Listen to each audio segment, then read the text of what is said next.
Hello, everyone, and welcome to another episode of the Nothing to See Here podcast. Hi, it's Frankie. It's Hannah. Frankie, what did we watch last night? We watched something that I believe is the greatest television shows of all time, and the U.S. really needs to bring it here. What was it? I don't know what it was called. The Idol Star Athletic Championships. Yeah, it's a dumb name. They gotta rework the name. The ISAC. I would never remember that. No. ISAC. Bad name. Bad name. They gotta rework it, but great show. Hannah, let me tell you about this. Are these Please do. people who are doing athletic competitions and shouldn't? No, No. they should. They're all fucking great somehow. It's the idols, the South Korean idols, boys and girls, Mm-hmm. men and women, Mm-hmm. and they divide them, like, they keep the bands together, but they divide them into 4 teams. Huge teams. And they compete in, like, Olympic events. Basically. What events did we watch last night? Last night we watched, they had, like, the running, they had high jump, they had soccer, they had curling. We didn't watch the curling because it was getting late, and that would have taken forever, and we wanted to watch the more exciting events. But they did do curling. And archery. Did you say football? I said soccer. Frankie It was great. I got way too into it because I get into sports too much anyway. Like, if I see sports, I get into it. You are very much into the Olympics, so this makes sense. Yeah. But they need to bring this into America because, like, I'm so excited to watch more of this. Yeah. Amanda told me that they start playing basketball at one point. I'm so excited for that. I can't wait to critique these Koreans, on their basketball game. Sugar's in the basketball. I want some screens being set. I want some corner threes being swung out. I want to see some real defense. I want to see someone trying to get some fouls. I want to see some flopping. Oh, this is Korea. So they play international basketball, so it's probably not going to be a lot of flopping. Mm-hmm. I don't know what any of that means. Flopping is basically when you get, like, contact from another player, but you get the contact from them, but you act like it was a lot harder than it actually was to try and draw so it's foul. faking. Yeah. But in sports they call it flopping. There were a couple flops in this. They do it in soccer a lot more than they do it in basketball, but there were a couple flops in those soccer matches we watched last night. I don't know if they were flops. I think a couple of them just tripped over their own feet. That's true, but a couple of them were flops. They just didn't call anything, really. But it was great though. It was fantastic. Yeah. Frankie was real into it. We did make it a competition. We put a bet on one of the events, so I owe dessert the next time I go over. Yeah. Frankie only purchase the dessert. What day will that be? Because I might show up. That's in a few weeks. It's gonna be a while. Frankie actually, well, he does owe me dessert, but Frankie only beat me one time. I did only beat you one time. That was disgusting. These people are all disgusting. They were, like, killing it. Like, they would go through and they're killing it, and then I pick them, and all of a sudden they forget how to fucking compete. They heard you. They heard me all the way back in 2014. Yeah. Yeah, we started in 2014. We started with the oldest one that's on Cocoa. But he picked Lizzie from there's this girl, school. Lizzie, who did archery. I picked her because she was wearing bunny ears during the archery. She also ran later on, but wasn't wearing the bunny ears. And she didn't run very well, but she did pretty well in the archery. She came in 4th out of all of them. So I think maybe if she had run with the bunny ears, she would have done a little better. But he solely picked her because of the bunny ears. I thought it was absurd. Like, why did she need the bunny ears? He also was critiquing people's high jump form. Yeah, like, a lot of them were doing there were only 2 or 3 doing the Fosbury flop, and I think more of them should have done it. None of the Fosbury flop people won, to be fair, so maybe they shouldn't have, but, like... Minnock set a record. Yeah, the one guy set a record. He, like, came off of a ligament tear, and then set a record for the event, even though he didn't have to. Because he had already won the gold, and then he was like, I just want to do this for fun now. Yeah. Meanwhile, his manager is like having a fucking panic attack in the back because he just got out of surgery. I was saying that his manager is somewhere at his house with a gun ready to fucking kidnap the guy. He also, after he beat the record, he then proceeded not only to do the high jump, which, great if after surgery, fantastic, sounds like something your doctor would recommend. He then proceeded to do, like, jumps and backflips. Yeah, he did, like 3 backflips in a row as a celebration. So the doctor and the manager are having a panic attack. No, Frankie corrected me. The doctor, I thought that too. The doctor is happy because the doctor, if he injures himself, the doctor gets more work. Fair. The manager, though, they make money based off of what their clients make. And if he can't, like, perform, then he's fucked himself and his manager.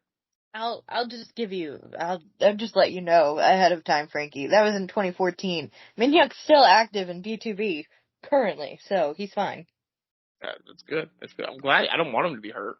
But yeah, so I've gotten Frankie into Korean reality TV. Korean reality sports. And I want them to do this in America. I really do.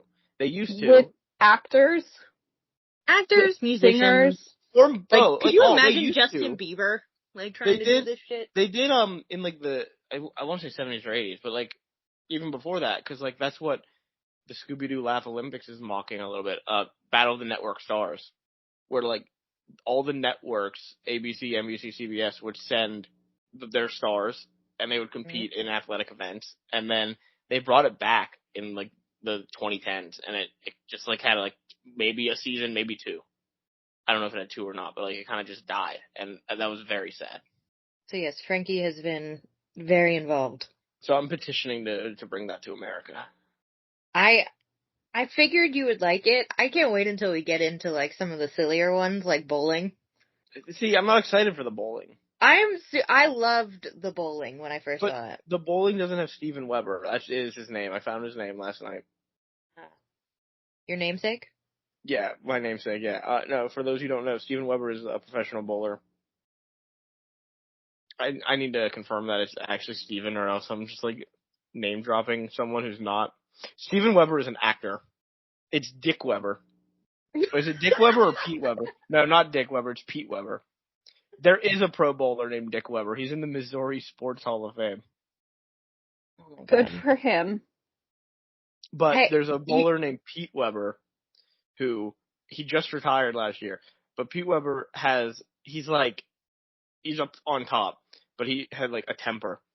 And so there's an event where like this guy is like, this one guy in the fan is just like, one of the people in the stands just like keeps talking at him. And he got upset because he thought the fan was like intentionally distracting him. And so he wins the event. He gets a strike. And the announcer's like, strike to claim it, a strike to claim it. And he got it. And then you hear fucking Pete Weber goes, yes, god damn it, yes, that's right, I did it, number 5. Are you kidding me? Who do you think you are? I am. He just yells, who do you think you are? I am. It doesn't make any sense. He was just really into it. Apparently, he gave a quote later. He said he meant to say, who do you think you're rooting? Who do you think you are rooting against me? I am the man in this tournament. But he did not say that. And you just got to, who do you think you are? I am. Yeah, that's all he got out.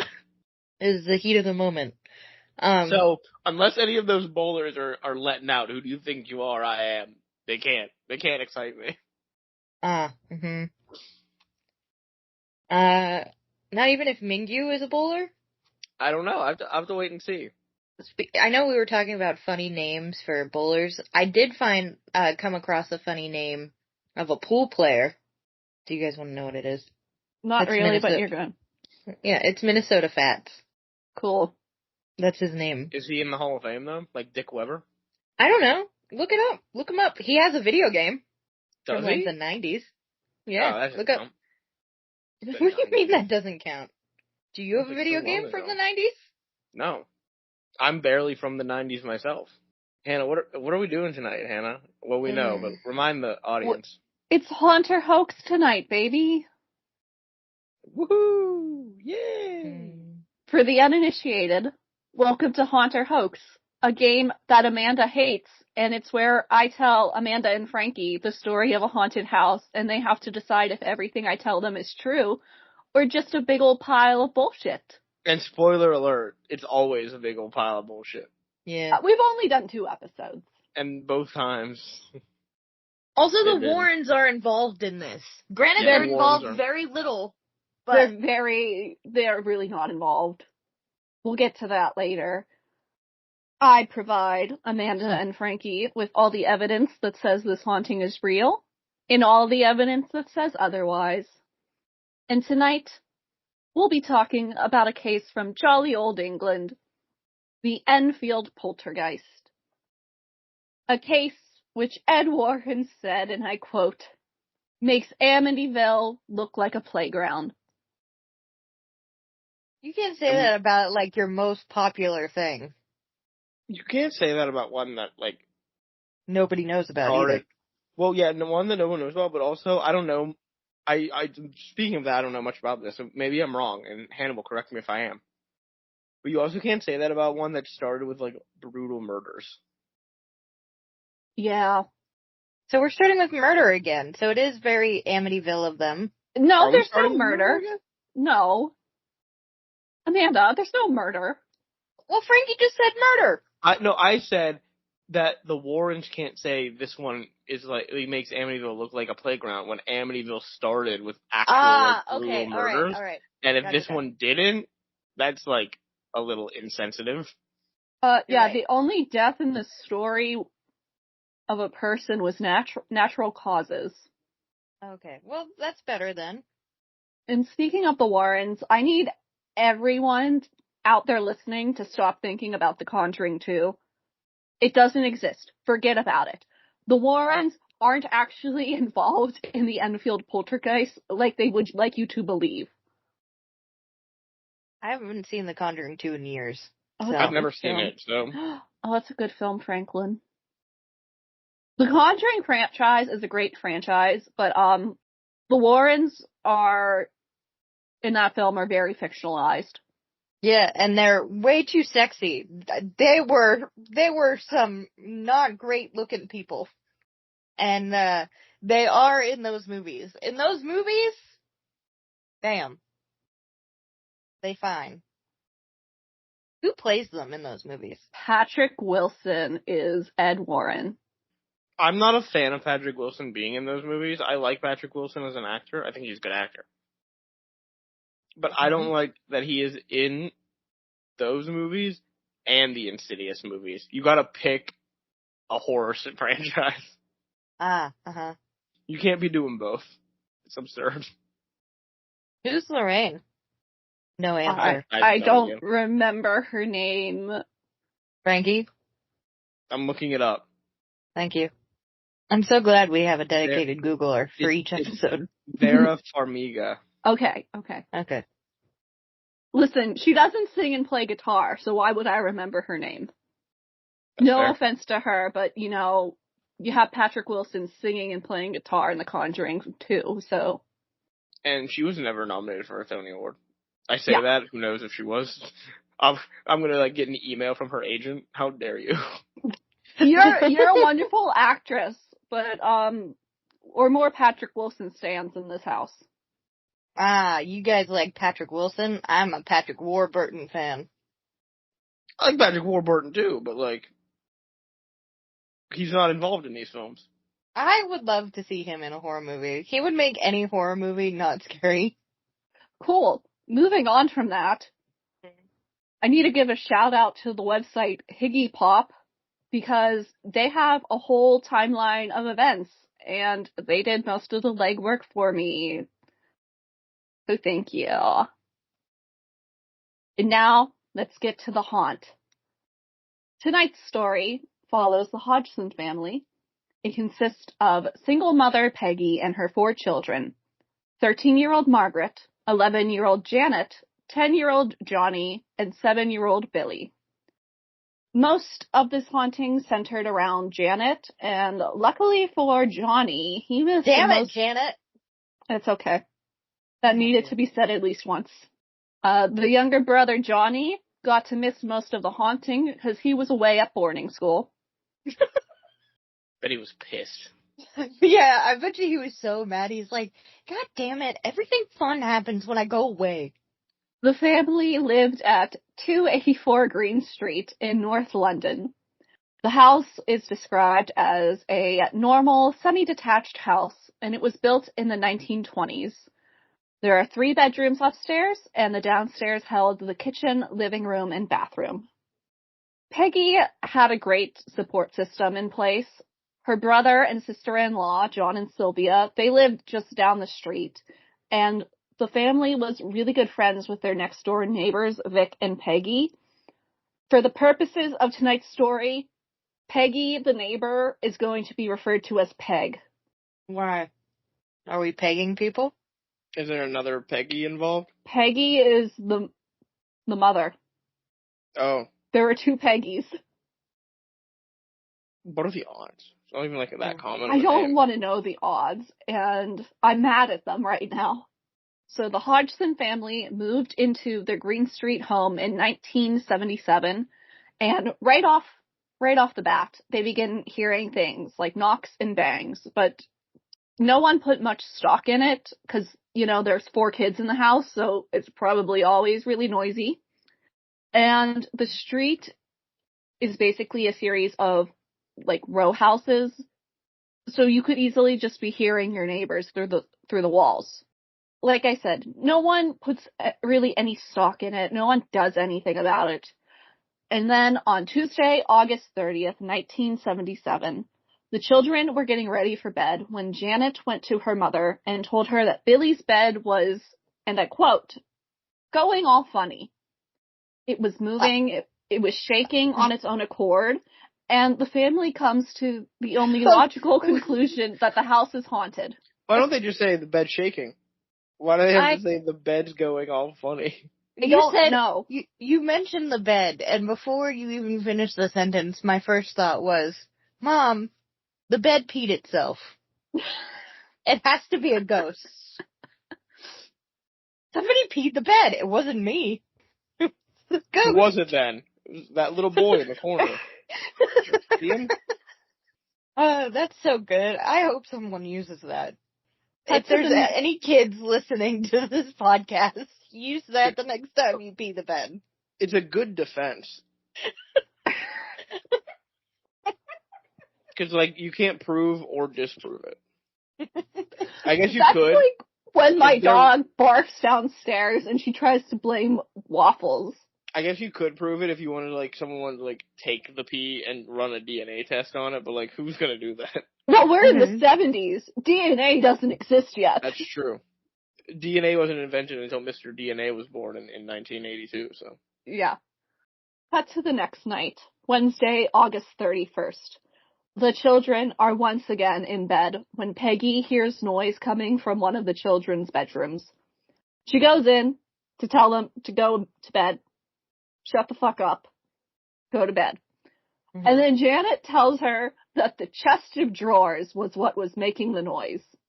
Peggy then watched as the chest of drawers dragged itself from the wall into the center of the room. She pushes it back only for it to move on its own once again, and when she tries to move it back against the wall, she can't. It's like some invisible force is stopping her. So she grabs her kids and goes next door to Vic and Peg's house, and the family spends the night there. They will end up spending many nights there over the next 14 months. So Vic offers to go inside and check out the house and the chest of drawers. He was a roofer, and he believed that the issue was the structure of the home, and that's why heavy furniture was moving on its own.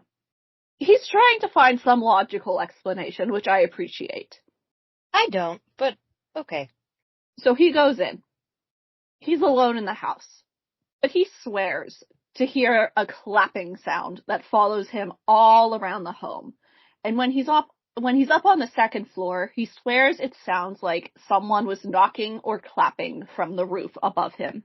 They're applauding his bravery of going into the house. It's now 1 a.m.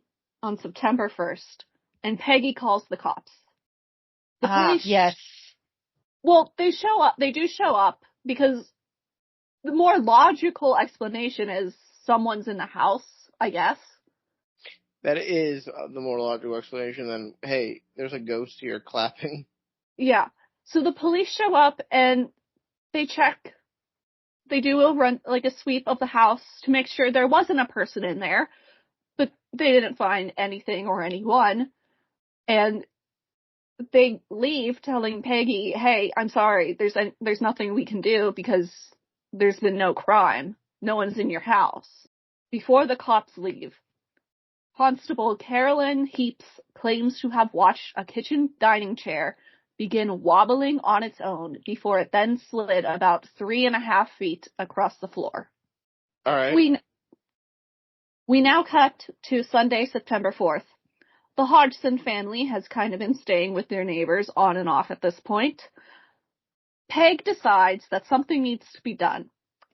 So she calls up the Daily Mirror, hoping that they could put her in touch with someone, or anyone really, who could help her neighbors out. And the Daily Mirror sends journalist Douglas Bence and photographer Graham Morris. Remember Graham's name, because he's going to be a main character in this story. I won't, but okay. The pair show up to the house. The Hodgson family is next door, and Peggy tells the pair to go ahead and look around the house on their own. They spend quite a few hours there, and they don't end up leaving until nearly 3 a.m, but nothing happens while they're inside. So Graham and Douglas, they go tell the Hodgsons they can go back to their home, and the minute the family walks inside, Legos and marbles begin flying through the air. One Lego hits Graham in the head. It flew across the room directly at him. Okay, it's a Lego though, it's like not that heavy. Yeah, he's fine. It's better than stepping on the Lego. Yeah. Yeah, I would agree with that. The Daily Mirror ends up contacting the Society for Psychical Research for advice on the case. One of the newest society members is one Maurice Gross, and he is so ready to investigate this house and the family's claims. He jumps at the chance to go investigate a haunted house. This is what he had. It sounds like fun. Oh, the minute you said, hey, this house is haunted, I'd be like, when do I go? Mm-hmm. I'm going to make things worse, and then I'm going to leave, but I'm going to have a great time doing it. She says that, but then something tells me I'd be dragged along with her, and she'd hear a creak, and then she'd be like, Amanda! I would drag you along, but I would be like, let's play Ouija.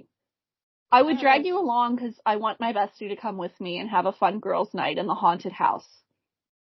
I don't know, I feel like you'd bring me there for backup, or to be backup food for the ghosts. Ghosts don't need to eat.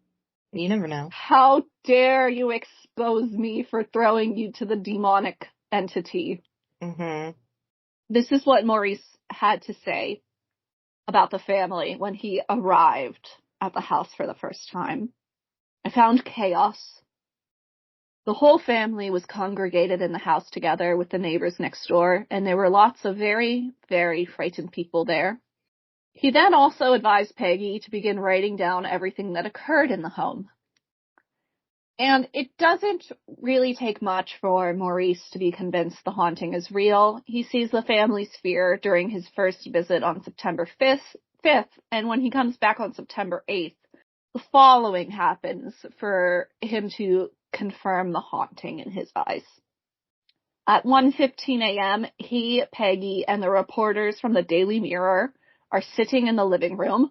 The kids are all asleep upstairs when they hear a loud crash occur in the room Janet and Margaret slept in. So they rush upstairs and find the girls asleep, but a chair has been turned upside down and has been moved from where it was beside one of the beds to across the room. That's all it took for Maurice to be convinced. This dude he already believed. He came in wanting to believe. And after the nearly 2-year investigation, Maurice said he witnessed more than 2,000 incidents of supernatural activity. No, you didn't, my guy. On Saturday, September 10th, the Daily Mirror breaks their story. It's their front page news, and Peggy ends up going on a bit of a press tour in the following days pleading for help. Most notably, she sat down for a BBC radio interview. By Monday, September 12th, another member of the Society of Psychical Research, Guy Leon Playfair, agrees to help the family, and he teams up with Maurice. Do you mean Guy? Is it spelled Guy and you're pronouncing it Guy? It's probably Guy. Well, I'm going to call him Guy throughout this entire episode. Guys, take a fucking French class. No, please. No, I took 4 years of Spanish, so that was more than enough. Yeah, I did Spanish too. He would end up making 180 visits to the house. 25 of those would be all-nighters. That's too many visits. That's too many all-nighters. You don't get to catch up on that sleep. Once you lose that sleep, you've lost it forever. You can sleep the next day. What do you mean? I don't know. I've always heard a thing that says, like, if you lose sleep, like, you can't ever get it back. That's time. Right. You lose time by sleeping. Exactly. I'm going to let you guys know, we've met all the main characters at this point. You just have to remember the family's names, and Guy Playfair, Maurice Gross, and Graham Morris. Those are all the people you really need to remember. Everyone knows that Guy and Maurice are the dream team of paranormal investigations, so we all know. You are correct, so you should all know them. Between September 12th and September 25th, the family would experience a lot of banging, lots of noises, lots of the same old, but they remained in the home until September 25th. That night, the family would flee once again, this time going to the home of Peggy's brother. While Sylvia was making tea, a piece of a child's toy appeared directly in front of her face and dropped onto the kitchen counter. This was the first time the haunting occurred outside of 284 Green Street. And if you remember, I said Peggy was interviewed by the BBC. The reporter she was in contact with had visited the home once before, but on the night of October 22nd, this reporter returned to the house. Her name is Rosalind Morris, and she, within 15 minutes of being in the home, captured 30 unique knocking sounds on her tape recorder. And then she built a wicked soundboard. Hell yeah. On November 5th, Maurice is back in the Hodgson's home. He had the idea of asking the spirit in the home questions, and since they seemingly love to knock, he chose that as his main communication method. He began... Can we pick something else? Knocking's so easy for someone to fake. Well, he picked knocking. And he began asking it simple math questions to see if he could get an intelligent response. And the entity in the home answered correctly. He then tells the spirit to knock once for no, twice for yes. Damn, that ghost is answering math questions. The boy's really pissed now. He could have got help with his homework. Mm-hmm. Good one, Frankie. Yeah. That's what I would have done. I would have asked, the ghost is doing math. I would have asked for help. 100%. Just be like, the ghost wants me to ask you what 12 times 12 is. That's a lot of knocks. You're going to be waiting a while. Mm-hmm. So the spirit indeed answered Maurice's yes or no questions, but near the end of the questioning, it began being a little shit and started answering with 3 knocks. It also threw a cardboard box full of cushions at Maurice's face. Okay. Like a full box? Yeah. Just the cushions. Did it just, take the cushions out individually and start tossing them? No, I think it was literally like a cardboard box full of pillows, and that whole box just got thrown. Are you sad now, Frankie? I mean, do something better. How about this? Because at 5 a.m. on November 12th, Janet was tipped out of her bed by something, and she tumbled to the floor and her mattress landed on top of her. That's just mean. That's too mean. Someone's sleeping. Don't do that. So you can't tip people out of bed. You can't throw a box full of pillows at someone's face. Just don't interrupt someone's sleep. That's rude. What do you want the ghost to do, Frankie? Not do that, apparently. Yeah. You said you wanted exciting. I gave you exciting. Pull a sick prank. Like, switch their sugar out with salt and their salt out with sugar. No, I don't want salt in my morning coffee. Yeah, that's why it's a sick prank. No, you're ruining my good bean juice. No, ruin it, Frankie. Ruin it. That's why it's a sick prank, Hannah. You're not allowed in my house in the mornings. Alright. We're in the evenings now. Wow, I'm gonna watch you like a hawk in the afternoons. I'm only allowed there from noon to 5. Gonna watch you like a hawk. Are you drinking coffee in the evening? I'm not, but I don't want you to, do it in advance for the next morning. Oh. Yeah, she doesn't want you to taint her shit. I'll set truffles on you. Wow, he should be so afraid she licks toes. Truffles is aggressive. You actually should be afraid. I'm not afraid of your dog that is afraid of people when they stand up. Yeah, too little of a dog. It's not. Why? Just because she's low to the ground? She's very low to the ground. Yeah, that's kind of why. Would you be more scared of a pug? No, pugs are absolutely super adorable. not. What do you mean? They're even less frightening than your dogs. You won't be traumatized by its inbredness? No. I've looked at pictures of the English royal family. It's fine. Back to our story. The noise of Janet being thrown from her bed was obviously enough to wake Peggy up. And in this moment, she decides to make contact with the spirit. The investigators had told her to place pens and paper all around the house for the spirit or spirits to leave notes on. And Peggy implored the entity to leave her a message. The spirit didn't disappoint. 5 minutes after asking, Peggy found a note on her fridge. It read, "I will stay in the house. Do not read this to anyone or I will retaliate." That seems a little aggressive. Don't read this to anyone. On November 30th, Janet was once again thrown from her bed and onto the floor. 20 minutes after her bed was righted, she was thrown off the bed again, and this time she was thrown all the way across the room and into the corner. No, she wasn't. It said she was thrown 4 meters, or for us Americans, that's 13 feet. Have you ever seen a child throw a temper tantrum? They can throw themselves pretty damn far. Imagine if an adult tried that. Did they Just saying. Did they accidentally show the note to somebody? Is that what happened? I guess. I mean, we know about the note, so someone must have seen the note. She took that to her book club the next week by mistake. Damn it! Shit. She's like, shit, those were supposed to be my discussion questions.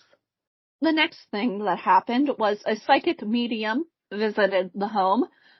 They didn't do much. They just created some drawings while in a trance-like state. Oh, you're kidding me. The psychic didn't do much? Damn. Yeah.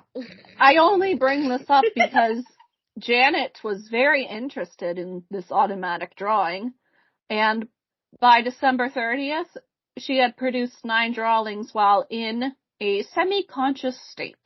Were they any good, or?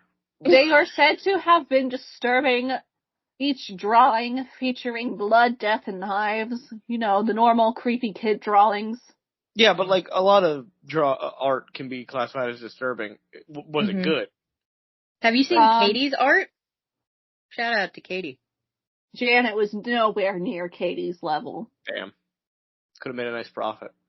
Yeah, Katie's was all cute, yet incredibly disturbing.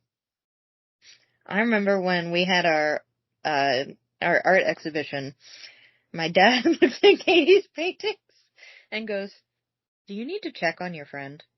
probably. Yes, I haven't checked in on Katie in a while. Hi, Katie. Hi, Katie. If you listen to this, I don't know if she listens to our Do shit. you know we have a podcast? She knows. I know she knows. Oh, that's right. We did tell her. Whether or not she listens to it, though. Well, shout out to Katie. And back to our story once again. Lots happened between November 30th and December 30th. I think I mentioned Janet was pulled from her bed on December 3rd. Oh, I didn't mention this one yet because on December 3rd, when this happened, Janet was pulled from her bed and then down the hall by her leg. And this is where the horror trope of being pulled by your leg out of the bed and down the hall comes from. I feel like people have done it before. I'm sure somebody has done it before. My sources said this is where it came from, but I guess... Because the ankles are so easy to grab. Yeah. When was this? The 70s? Yeah, people did that way before the 70s. Maybe this is what, like, popularized it to what we know, though. People are stupid, so I wouldn't put it past them to forget that it was mentioned somewhere else. Now, throughout the months I've already told you about, the spirit or spirits never spoke. It only communicated through knocks and bumps in the night. Until December 10th. And writing the great American novel. Don't forget that note. Well, you know, writing is very hard. I do it on the daily and I cry because I don't know what to write. And then sometimes I question, how do I write? With your hands. How do I write something good is what I meant, sorry. Ask the spirits. Mm-hmm. That's what Mary Winchester did. They wrote that excellent note, so they've got great ideas. Okay. Maurice and a small group of psychical research members challenged the spirit to speak. At first, the group heard only a series of whistles and dog barks. What do you think that challenge sounded like, Frankie? Do you think it was like, bet you're too much of a bitch to speak to me? Yeah, I imagine it has to be like Zach Bagans, just be like, speak, bro, speak. No, that's not really challenging, though. That's like demanding. I thought Hannah was going to say they challenged him to a duel. Ooh, that's good. They pulled Fight out to the Shadow Realm. They pulled out their Yu-Gi-Oh cards, yeah. Believe in the heart of the cards. No, I imagine if you're challenging a spirit, it has to be like, oh, my sources say here that you're a little bitch. Yeah, or like you set up a little like a challenge, like listen, spirit, if you speak, I'll give you $1. Oh, that's a big reward back then. To be fair, you could go to a dollar store and actually get something. Well, from Janet's mouth came a low, gruff male voice. Those in the room were convinced an old man was speaking and not a 12-year-old girl. The spirit talking through Janet said his name was Joe Watson. The entire conversation was recorded by Maurice, and the next night, when Maurice and the team tried to talk with Joe, a new spirit answered instead. This new spirit was known as William Bell Wilkins, who had died in the house after suffering from a hemorrhage. He said he sat down in a chair in the corner of the living room, fell asleep, and died. So why are you haunting it? It's not like you had a traumatic death. Leave. He didn't want to. You're annoying everybody. Christ. The investigators managed to track down Bill's son and asked him about his father's death, which the son confirmed what Janet said was true.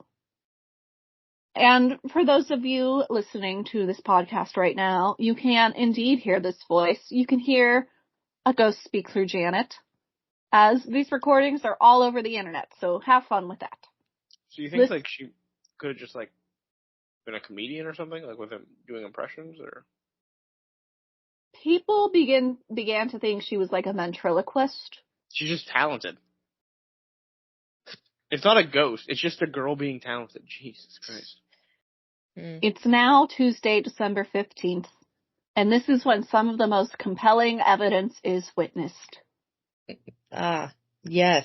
Give me some compelling evidence, because what I've heard so far. One of the investigators began asking and encouraging Janet to levitate. At this point, the investigators, they realized this all centered around Janet. And damn it, Janet! Well, damn it, Janet. She levitated some pillows and books, and a red couch cushion somehow got onto the roof, and there's no logical explanation as to how. Someone threw it there, or again? It was like in a spot where like you couldn't have been able to throw it. Just appeared on the roof. And then Janet herself levitated. From outside, two random passersby witnessed Janet going up and down as though someone was just tossing her up and down bodily in a horizontal position, like as if someone had got hold of her legs and back and was throwing her up and down. That's what one of the witnesses said about what they saw. And this is when the famous levitation photos of Janet were taken. They're so famous, I've never even heard of them. Yeah, I didn't know there were photos involved. Oh, hang on, let me grab them, and I will send them to you. I don't want to see them. No, you're gonna want to see them. I don't think I will. I can't wait till we just see a bunch of wires. This is entertaining content. Mm-hmm. I'm going to send them. I'm sending one. While we're waiting for this, Frankie, did you see that there's going to be a new Story of Seasons game coming to the Switch and Switch 2? You did. You told me this a while ago. Did I? Yeah. I can't remember. I am super excited for the new Rune Factory game, even though it's only a spin-off and it's not like the main game. I'm not good at vamping for time. What are we doing? I don't know. I sent the photo. My phone says it's sent. Oh, I got it. Just now. Hold on. Jumping in the air. Yeah, there's no way. This girl's just mid-jump, and her brothers, one of them's embarrassed. Yeah, the other one's laughing. Yeah, this girl's just having a good time jumping. Yeah. 100% a jump. Also, it's really scary that looks like my mom whenever she was younger.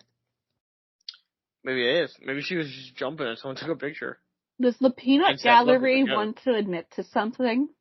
No, what's really funny though is this is Janet, correct? Yes. My grandmother's name, my mom's biological mom, is Janet.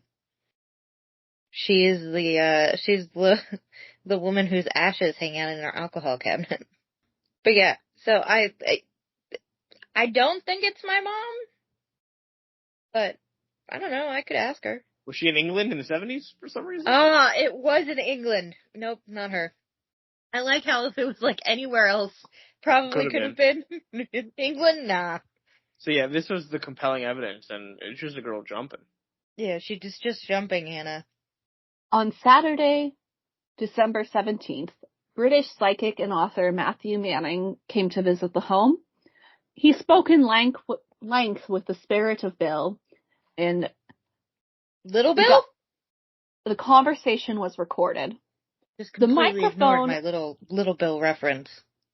It wasn't really a reference. You just yelled Little Bill. Who is Bill? Bill is the spirit talking through Janet. I thought his name was William. He goes by Bill. Yeah, well, I was the nickname. told about this. Yeah, I know. I know all about nicknames for William. Right. But I wasn't told he goes by Bill. He's got to declare that immediately. I said he goes by, his name was William Bill Wilkins, or whatever his name was. No, you said his name was William Bernard Wilkins, or whatever his middle name was. Bell. You said William Bell Wilkins. I thought he had 3 names. I wasn't paying attention. We'll go back to the tape, and then when I'm editing this, you'll get a text who was right. You know what? If Hannah did put it in there, Frankie, I'd like you to put in just a little editor's note thing in here that says, "Hi, this is Frankie. I'm editing the episode. Hannah was correct." Which will happen. You think I'm gonna add extra work that I have to do? Yes. Hannah's already adding extra work for you every time she has to restart her thing. Tell me I'm wrong. That's true. I only did that once tonight. The night's not over. I haven't done that in a while. I leave in a lot of my stumbles. Because we are a good one-take podcast here. It's funny that you said I leave in a lot of my stumbles. You don't leave in shit. Frankie leaves everything in. Frankie decides. He could be nicer to me, but no. I'm not nice to anyone. It's very fair. Although you did give me some lemon bars, Frankie, and they were quite good. I was really impressed by that. Him. Glad you enjoyed them. Yeah, they were, honestly, I'm surprised how well you can bake. I knew you could cook. I didn't think you were a baker, too. Yeah, I can do both. You've exceeded my expectations. Next time they'll make some gingerbread. Make me happy. I'm not making gingerbread. I make what I want to make. You can make requests on your birthday. That's it. I didn't know this, and my birthday's already passed. I would like gingerbread. Well, next birthday you can make the request. Oh, speaking of requests, are we going to Hershey? That's an off-the-air conversation. We gotta finish this. Fine. You're the one who said this better not be long. Alright. Finish up. So the psychic is having a conversation with Bill, and they're recording it on a tape recorder. The microphone of the tape recorder fell off the table by itself and broke. And then the tape recorder itself went missing and wasn't found until hours later when a crash was heard from Janet and Margaret's room. The chest of drawers had fallen over, and the only thing that spilled out was that missing tape recorder. On December 23rd, things get problematic. The family had 2 pet goldfish who were found dead that morning. The spirit of Bill spoke through Janet once again and claimed to have killed the fish with his spirit energy. No. He said he electrocuted them. Is that a quote? Electrocuted them. Is that a quote? Spirit energy? Yes, that is actually a quote. Nice. He electrocuted some poor fishies. So fuck you, Bill. Well, wait, did they smell burnt or were they just dead? Goldfish They were die, they were electrocuted. Yeah, but they would be there'd be signs of electrocution. Yeah, there were. Okay, you just said they died. Goldfish die pretty easily. That same day, Maurice thought it was a good idea to see if this haunting was a hoax by filling Janet's mouth with water and taping her mouth shut. The idea was to see if Janet was a ventriloquist, and Maurice then had her repeat phrases which even the best ventriloquists have issues saying. But despite the water and tape, Janet, or I guess I should say Bill, spoke with perfect clarity. So they did a test to see if she was a ventriloquist, and she clearly showed she was. And they're all like, well, ghost. It's real, yeah. On Christmas Day, Janet was almost strangled in the living room because one of the curtains wrapped itself around her neck. This would happen 7 more times throughout the haunting. Then nothing really happens for quite some time. The next big occurrence happens on January 15th. Amanda, you're going to love this. Oh no. Someone wrote the word shit on the bathroom wall in shit. The young preschool in me, the young preschooler in me is just thriving. Ah, that is great. Fantastic. That was totally one of her kids. Peggy also claims to have seen an apparition this day, and she said the following about it. The apparition was of the bottom half of a man's trousers, and when I went to look up, I got a very quick glimpse, and it faded completely. The trousers were the type my dad would have worn, the turnover style he used to wear about 1945. The following day, another message was found in the bathroom. This time it was written in electrical tape and said, "I am Fred."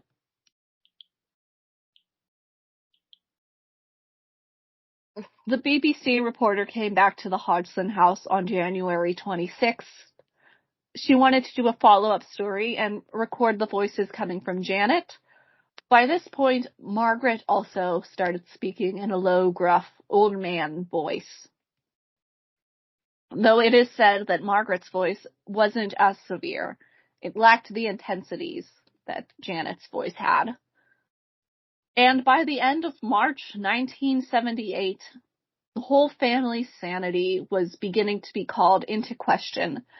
It was recommended to Maurice that he and the rest of the investigators should have the family's psychological state looked at, and that they should also start considering an exorcism.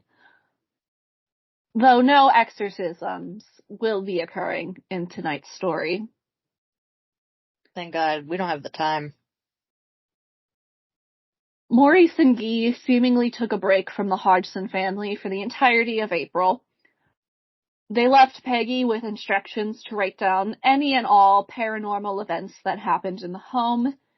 And when they came back at the end of April, Peggy had written down 155 events that occurred.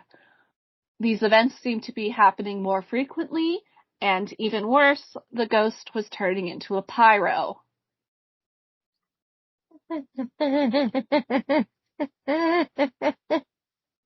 Did they have any insurance claims on the house? I do not know. These fires weren't... Thankfully, the fires never did anything horrible. Like, I imagine these fires happened in wastebaskets, that kind of vibe. Now let's talk about the Warrens real quick. I'm going to jump around a little bit in the timeline to talk about them fully all at once. I didn't know exactly where to include this, as they aren't integral to this case, but there's some questionable behavior going on, and we need to talk about it. On May 16th, Peggy received a letter from Lorraine Warren. This letter encouraged Peggy to consider that the haunting was demonic in nature, and Lorraine offered her and Ed's help with the matter. Then they just showed up at the house uninvited on June 6th. They set up a radio interview / seance with a radio station in Pennsylvania and had the two girls give a radio interview. The Warrens did jack shit here in June. They interviewed the family and left. Also, the Hodgson family had never even heard of the Warrens until they showed up on the family's doorstep. Nice. Free advertising for themselves. Yeah. Here's the thing. You know how we used to have, like, those drug things that it's like, just say no, right? Just say no to the Warrens. Just say no. They can't do shit. According to Guy Playfair, in interviews in following decades, he said that Ed Warren came up to him and told him he could make a lot of money off the case by writing books and selling movie rights. Yeah. He 100% said that to him. Definitely. And from the get-go, the Hodgson family didn't really like the Warrens, and I can respect that so much. Like, they really sat down and said, "I smell a rat." The Warrens would show up uninvited one more time in August of 1979, and this time they stayed for 3 days. This was well after Guy and Maurice and everyone had ended the investigation and the haunting had pretty much died down. The Warrens came in, recorded 13 hours worth of audio, took photos of items that quote-unquote moved, and then left again. They also said that while they were there, rocks would appear from nowhere, and wallpaper was spontaneously removed from a wall in the kitchen. Did they just remove the wallpaper? They just didn't like the wallpaper. I don't know. It was the 70s. It was the 70s. Wallpaper was ugly. Mm-hmm. I cannot confirm nor deny that they did or didn't remove the wallpaper themselves. And now, I swear to God that I heard or read this somewhere about the Warrens, but I cannot find where I read or heard this. I cannot find an exact source. It's known that Ed and Lorraine Warren did not charge people for their investigation services, but I swear to God I heard or read somewhere that they did make the families pay for, like, hotel rooms and the cost of travel. And they tried to do that with the Hodgson family, who just flat out refused, and that's why the Warrens left. Now, I could be talking nonsense right now. Like I said, I do not have any source for that. I swear I heard that at one point in time, but I have no source. I guess my source is my sleep paralysis demon during our nightly wine and tea time. Anyway, let's get back to the main timeline of this haunting.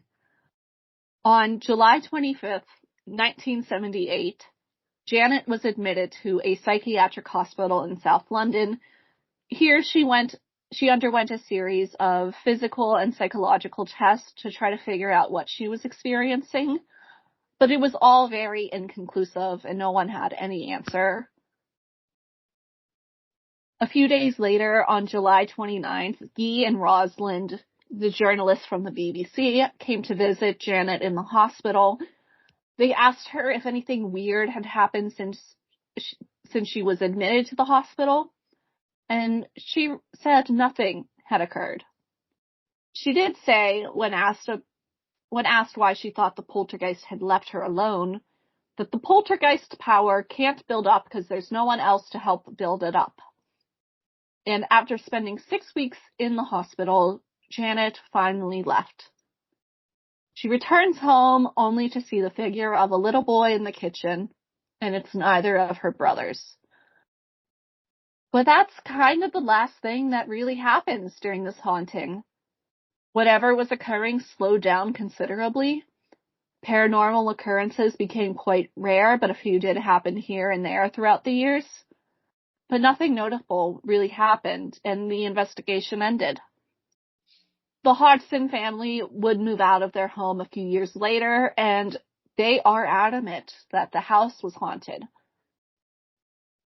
That ends the haunt portion of today's Haunt or Hoax. And we now move on to the hoax. Everything you just said. There we go. Yeah. Can we? Yeah, let's just wrap this up. How long? How many more notes? I just have I have 2 hoax theories.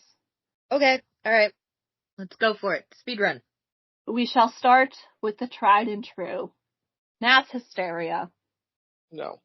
By definition, mass hysteria refers to an outbreak of unusual and uncharacteristic behaviors, thoughts, and feelings or health symptoms shared among a group of people. And mass hysteria tends to happen and spread rapidly between close groups. Pause. The peanut gallery has entered the chat. Ooh, time to get her opinion or her answer on if she's involved. Is this you? From the 70s? Is that you jumping and pretending to levitate? No, that is not me. It's not you? No, it is not. It looks a little bit like you. Yes, maybe a little bit, but no, I've never had red pajamas like that. Ever. Ever in a million years. And I don't think I ever had a bedroom that looked like that. That's a very disturbing looking bedroom. However, I did have carpet like that in my house. You did have carpet. Like that, yes. Ah, okay. All right, does that answer everything? Anybody else have any other questions for the peanut gallery? Are we sure you are sure? Are we sure you're sure? Yes, I'm 100% sure. She's 100% You said the sure. carpet matched. The carpet matched. Everybody's carpet looked like that in the 70s. Yes. But my carpet was like that actually in the 80s and 90s, not in the 70s. In the 80s and 90s. What? Okay. When were you born? 79? 71, but thank you. You made me much, much younger than I really am. Oh. So thank you. Love you. I love you too. I'm so glad you're not good at math.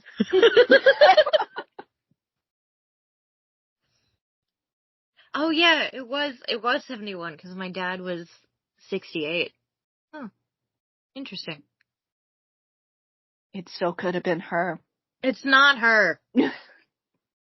She didn't have red pajamas. Case closed. Blue pajamas only for the peanut gallery. Probably green. Well, the Hodgson family didn't experience any medical issues like we've seen in other haunter hoaxes. But they did all claim strange events were occurring within the house. They all claim to have seen these events. They all saw the visions or apparitions or faces in the windows. They all say they saw shadowy figures on the stairs, and they all bought into these events without question. As for the investigators, namely Guy Playfair, Maurice Gross, and Graham Morris, they too could have fallen into mass hysteria. They desperately wanted to believe in this haunting and break this story. So what could have caused this mass hysteria? The most logical answer is stress. The family was under immense stress at the time of the haunting. Peggy was a divorced mom raising 4 kids. They were not the wealthiest family either, and the eldest daughter, Margaret, remembers the financial hardships a lot more clearly than her younger siblings. At the time, a reporter said Margaret was so highly strung she would cry if you spoke to her due to the poverty situation. Also, in one article I read from The Guardian, the children weren't happy that their father had a new significant other. In fact, there's a quote which reads as follows: "The ex-husband and his new partner had a distressing effect on the children." Also, one of the boys, Billy, was away at boarding school during this time. He had behavioral and mental issues, as one article I can quote from one article. And Peggy was reportedly beside herself because of this. It just seems like this family couldn't catch a break, and thus the Enfield Poltergeist was born. Mm-hmm. Or I guess you could say created, because Mm-hmm. this brings us to the next and final hoax theory I'll be telling you about tonight. So, The kids... real quick, hold on. They're poor, right? Mm-hmm. I'm not saying that all poor people make things up, but if you're so desperate and, some weird shit is happening, or maybe something that, like, you hear something and all of a sudden you get an idea to create some weird shit. You could, just like the Warrens said, you make money off of it. You make a lot of money. Mm-hmm. And the Warrens have made a lot of money off of this story. Mm-hmm. Even though they weren't involved. So the second hoax theory is the kids, mainly Janet, made everything up. God damn it, Janet. I'm gonna come right out and say it. Janet said 2% of the haunting was indeed made up. 2%. 2%. Only 2%. She admits in an interview with the Daily Mail back in the 80s that she and her siblings would play pranks on the investigators. They would essentially do things to see if they could get away with it. And sometimes they did, sometimes they didn't. I told you, this was all a bunch of sick pranks. Mm-hmm. I don't know exactly what they faked, but they pulled some schoolyard pranks. I can tell you what they faked. Writing shit on the wall. Shit on the Everything. wall, 100%. The levitation. That was a jump. Some people do believe the kids fabricated everything, but the Hodgson siblings all have been pretty adamant that 98% of the haunting is indeed true. It's such like a specific number though Mm-hmm. that I really don't believe it. Also, I don't believe it. Several psychiatrists and other health professionals at the time did say that the haunting would stop had the paranormal investigators left the family alone. They believed the kids were just simply playing pranks and misbehaving, and it was spurred on by the attention. Oh, you don't say. People who study behavior and shit like that said that this behavior was, you know, kind of being rewarded by all of the attention they were getting. So interesting. Paranormal investigators and skeptics alike have called into question the evidence that was captured in the house. The famous photo of Janet flying across the room. As She's you not guys flying. have said, She's jumping. it simply looks like Janet is jumping off the bed. It should be noted that Janet was called a school sports champion, and based on the position of Janet's limbs in the photo, i.e. her legs tucked under her in a propelled position and her arms extended as if she's leaping towards something. It looks like she's jumping off the bed. Maybe she should try the high jump. Yeah, she might give Minhyuk a run for his money. Maybe. Not anymore, though. She's probably really old. That's true, but, back then. Ventriloquists have said that Janet faked the spirits speaking through her by using vocal manipulation tricks. And Guy Playfair also stated that the voices talking through Janet would change topics suddenly and randomly, which is something Janet was known to do. A lot of the big things that happened, like the spirits speaking for the first time, the fires, and Janet's levitation, all occurred after the investigators essentially said, "I wish something like this would happen." And then with that, I bring you to the end of today's Haunter hoax. So Frankie, Amanda. This is one of the most obvious hoaxes. Is the Enfield Poltergeist Haunter hoax? It's a hoax, yeah. In a Haunter hoax first, all three of us agree. I also think this is a hoax. That shouldn't really be a first, though. Hannah. I'd like to discuss things with you, Hannah. Frankie, you do this, because I'm too tired. Hannah, I gotta be honest. All of them have been hoaxes. I don't know what to tell you. No, this is the most hoaxy of hoaxes. Well, I mean... I don't think it's malicious, but it's definitely the children playing pranks and doing all this. One of them wasn't a haunt or hoax. One of them was carbon monoxide. The fairies was a real hoax too, but that's not one of the haunter hoaxes though. No, I know, but they're all hoaxes. We just all gotta come to the realization that sometimes houses make noises. Yeah, sometimes they creak, and that's okay. And you know what else is okay? What? Children being children and faking paranormal activity. Well, that is a rite of passage. I've never faked paranormal activity. Frankie, have you? No, not once. Oh, yeah. Hannah? Technically no, but I wish I did. All right. Just for fun. Let's not call it a rite of passage then. So to be fair, this is the 70s. They didn't have much else to do. That's very fair. You know what? If I didn't have my Nintendo, who knows what I would have done? I probably would have become like an arsonist or something. I couldn't play Story of Seasons. Who knows what would have happened? Do you know I was going? Because I know you. They're such cozy games. What do you want from me? No, if all honesty, if I didn't have video games, I'd probably be like making bread or something. Oh Like God, that's I'd be terrible. that boring. All right, well, I'm glad we all can agree at least that this week is a hoax. Yeah, thank God. And next week, it's Amanda's turn. It is my turn. What are you bringing us, Amanda? You guys know what I'm bringing you. It doesn't No, have we to don't. always be Disney. Oh, well, that's what you should. It's the Adventures of Ichabod and Mr. Toad. Oh, we're so close to Finally. it. Something good. We're so close Cinderella to is Cinderella. next. I can taste it. Cinderella is next. Treasure Island is right after Cinderella, though. Well, I mean, hey, look.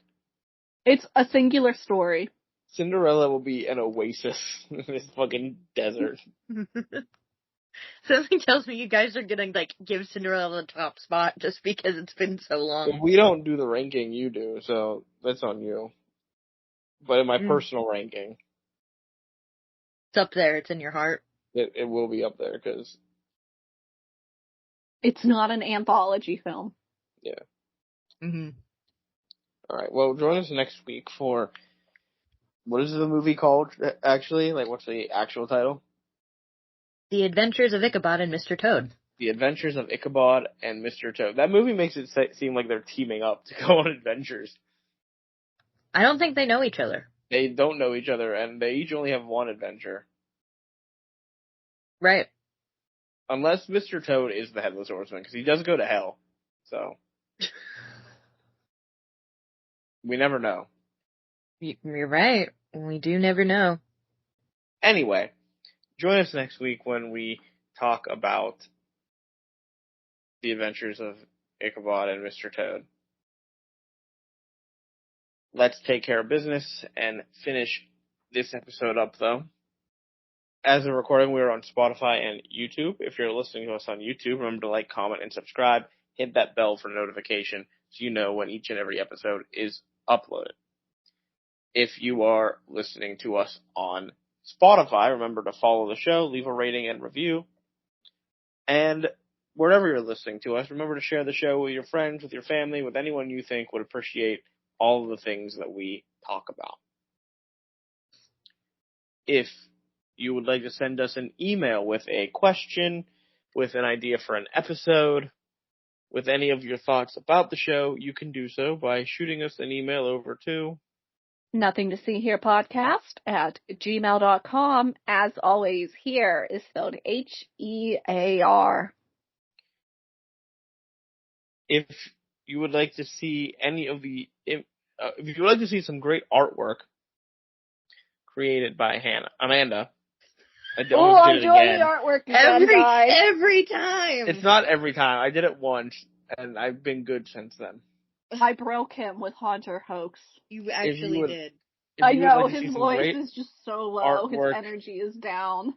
If you want to see some great artwork done by Amanda, if you want to see some funny memes created by Hannah, if you want to see some of the images of things that we've talked about today, then you can find all of that and more over on our Instagram page, which is Nothing to see here pod. And I think that's everything. That's all we have tonight. So Answer our Spotify question. Is the Enfield Poltergeist Haunter Hoax? It's a good one, yeah. We have it's easy this week. We do have 2 votes on. Leave the polls open for 2 weeks from when the episode's uploaded. So as of recording, we have 2 votes in for the Scooby-Doo. That is 3 days left. What was that question? Is Terror Time Again the best Scooby-Doo song? And that's 2 yeses. Hell yeah. And we have 1 vote in for the Tim Curry Barbie Nutcracker episode. Which is, what was that question? The question is Smash or Pass the Barbie Nutcracker. And we have 1 vote, and it is pass. I am also a pass. Yeah, it seems like we're all passing. You can vote Smash or Pass over on YouTube too. Mm-hmm. Oh, speaking of which, I have to send that PowerPoint to you, Hannah, because you know how to do that and I don't. All right, well, Cool. that is all for this week. Join us next week when we talk about a classic book from literature and also a Toad Man. So a toad man. He is a toad. I don't know if he's a man. Well, he's like a masculine. He's a mister. His name is Mr. Toad, so like he is at least male. Whether he's a toad man or just a male toad. Mm-hmm. Different question.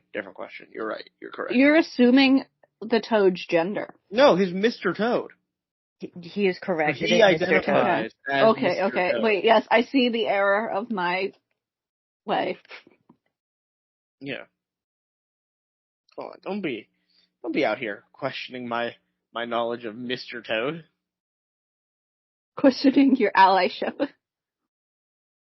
Know all about this man. He commits so many traffic violations. It's ridiculous the amount of traffic violations we'll see this man commit.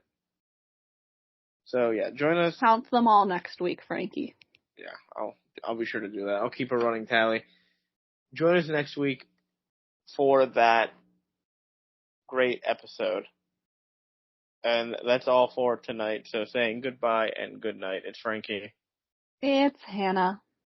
I don't know. All right, bye everyone. Bye.